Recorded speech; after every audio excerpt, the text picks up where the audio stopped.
Hi friends, ఇవాళ topic వచ్చేసి చూద్దాం ఎంతమందికి అర్థమవుతుందో నేను చెప్పేది. మనము అంటే 90% పీపుల్ ఏమనుకుంటారంటే ఏది కష్టం అని ఫీల్ అవుతారో అది కష్టం కాదు, అది సుఖం. ఏది సుఖమైన అని వాళ్ళు ఫీల్ అవుతారో అది సుఖము కాదు, కష్టం. జాగ్రత్తగా ఆలోచించండి నా మాటలు.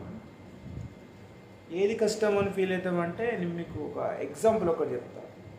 డిసిప్లిన్గా ఉండాలనుకోవడం కష్టం అనుకుంటారు చాలా వరకు ఉంది, కానీ అది కష్టం కాదు, చాలా సుఖం.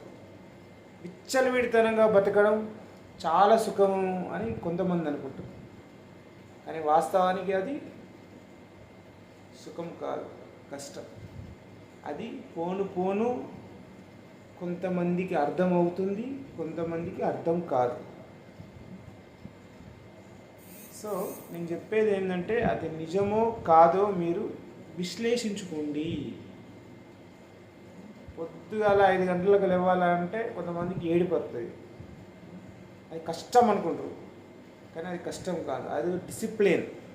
అంటే డిసిప్లిన్గా ఉండడం, డిసిప్లిన్గా నడవడం, డిసిప్లిన్గా మాట్లాడడం, డిసిప్లిన్గా తినడం అని చాలా కష్టం అనుకుంటారు. బ్రతకడం అట్లా ధర్మంగా బతకడం కష్టం అనుకుంటారు, కానీ ఒక్కసారి ఆ దారిలోకి వస్తే దాని విలువ తెలుస్తుంది, అది కష్టమా నిజమైన సుఖమా అనేది. సో నీకు చెప్పింది మీకు అర్థం కావాలంటే జాగ్రత్తగా నా మాటలను పరిశీలించండి. ఓకే, ఫైనల్గా చెప్పేది ఏమిటంటే మనం ఏది సుఖం అనుకుంటామో అది సుఖము కాదు, కష్టము. మనం ఏది కష్టం అనుకుంటామో అది కష్టము కాదు, అదే సుఖం. ఓకే.